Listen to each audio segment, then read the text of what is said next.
নমস্কার, আমি সোমা। আমার নতুন আরো একটা মিনি ব্লগে আপনাদের সবাইকে স্বাগত। কি হচ্ছে বাবা, কি হচ্ছে? দিদি উঠছে না, দিদি উঠছে না। আচ্ছা, গাঁদা গাছগুলোতে কত সুন্দর ফুল হয়েছে, অনেক ফুল হয়েছে একটা ছোট্ট গাছে। আর মা সকাল সকাল আবার এঁচড় কেটেছে। আজকে লাঞ্চে রান্না হবে এঁচড়ের ঝোল, গাছ পাঠা, তাই তো? আর আমার জন্য একটা কেটেছো। ওই যে কাঁঠাল ঝুলছে উপরে, কিন্তু পারতে পারা যাচ্ছে না।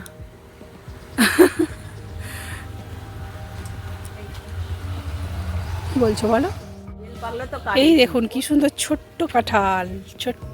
আর ওইখানেও একটা আছে, এই দেখুন।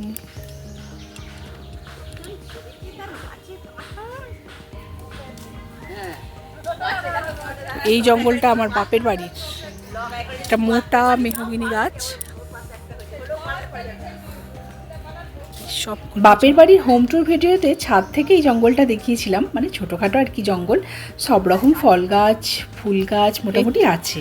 আর এদিকে ভাইপো আমার কোলে আসার জন্য ছটফট করছে ওর মায়ের কোল থেকে, তো ওকে একটুখানি কোলে নিই।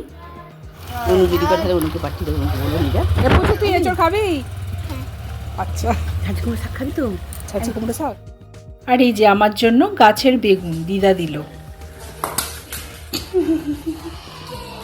জ্যাকবাবু এত খেতে ভালোবাসে, বিস্কুটের একটা কোনাও মাটিতে ফেলে রাখবে না, ঠিক ফুটে ফুটে খেয়ে নেবে। তো এদিকে ও খেতে থাক, ওদিকে দেখি পুচকে বেটা কী করছে।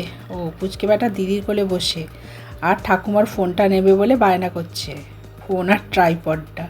বাবার বাড়িতে এলে সারাদিন কিন্তু পুচকে বেটাকে নিয়েই বেশ সময়টা কেটে যায়, আর ওর সঙ্গে সময় কাটাতে বেশ ভালোও লাগে। কে গাড়ি চালাচ্ছে?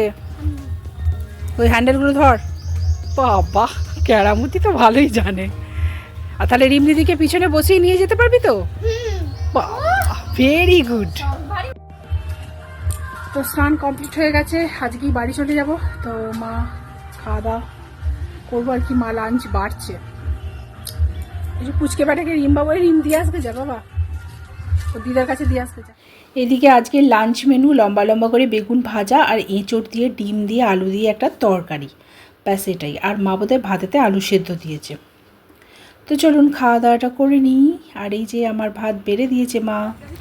আর এখন খাওয়া দাওয়া করে কিছুক্ষণ রেস্ট নিয়ে তারপরে বিকেলবেলার দিকে বেরিয়ে পড়লাম মামার বাড়ির দিকে। ওই একটু দিদার কাছে বসে গল্প টল্প করবো। আর ওইদিকে ঠাকুমা নাতিতেও যাচ্ছে। আর এইদিকে মামাদের গাছেও বেশ ফুল হয়েছে, এই ফুলগুলোও দেখো কি সুন্দর। বাড়ির ভিতরেও অনেক গাঁদা গাছ আছে, আর এরকম অনেক ফুল হয়েছে, ওই যে দূর থেকে দেখা যাচ্ছে। আর এই দেখুন বাইরেতেও কত গাঁদা ফুল, পুরো পুরো ফুলে ভর্তি হয়ে গেছে, ফুলের বাগান হয়ে গেছে। তো যাই শীতলা মন্দিরটা একটু যেয়ে ঠাকুর দর্শন করে আসি। আর সেভাবে এবারে পুজো দেওয়া আর হলো না, একটু দর্শনই করে আসি শীতলা মনসা কালী মায়ের। আর আমার সাথে আপনারাও দর্শন করে নিন।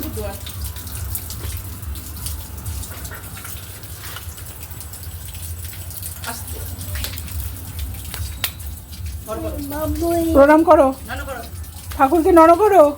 আমার দিকে না, ওই দিকে ঠাকুরের দিকে। আমার দিদা মাকে প্রপোজ করবি, ধরো আই লাভ ইউ মা বলবে, ধরো হ্যাঁ লাভ ইউ বলো, আই লাভ ইউ। তারপরে চলে এলাম একটুখানি দাদুর মন্দিরে। তো এখানে দাদুর মন্দিরে একটুখানি বসলাম।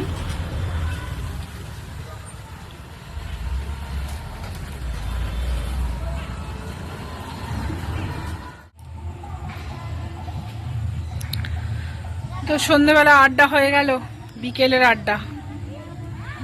সন্ধে হতে চললো, আজকে বাড়ি যাওয়া হলো না, এখান থেকেও কিছু মানে পেলাম না, ওখান থেকেও কিছু পেলাম না। তো এখানে ডিম পেঁয়াজ ভাজছি, একটুখানি ভাজা ম্যাগি করব। আর এই যে মশলা, তো ডিমটা মোটামুটি ভাজা হয়েই গেছে।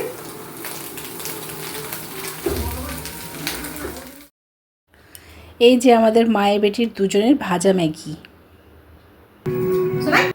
সোনাই হচ্ছে আমারই ডাক নাম, যেটা আমার মা বাবা আমাকে ডাকে।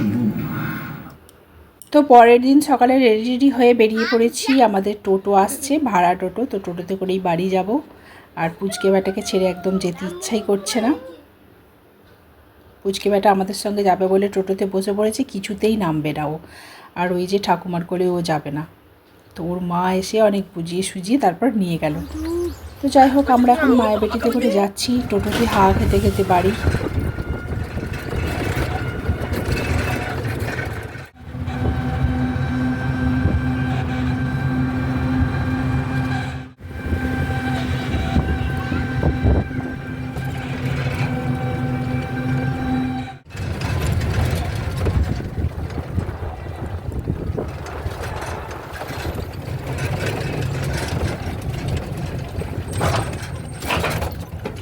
টোটোতে করে যাচ্ছি, বেশ হাওয়া লাগছে। আর রিমবাবুর অবস্থা দেখুন, হাই তুলেই মরছে, ও খুব ঘুম পেয়ে গেছে।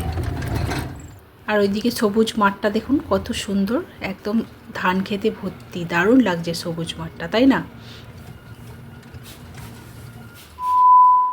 তো বাড়িতে চলে এসেছি, আর এখন বাজে সকাল 10টা। তো দেখি ব্রেকফাস্টে কি বানানো যায়, তারপরে রান্না বান্না আছে। এখনও ড্রেসটা চেঞ্জ করিনি, ড্রেসটা চেঞ্জ করে নেব। আইসক্রিম খাওয়া শুরু। চলুন, ভিডিওটা আজ তাহলে এইটুকুই, দেখা হচ্ছে নেক্সট কোনো একটা ব্লগে। Bye bye.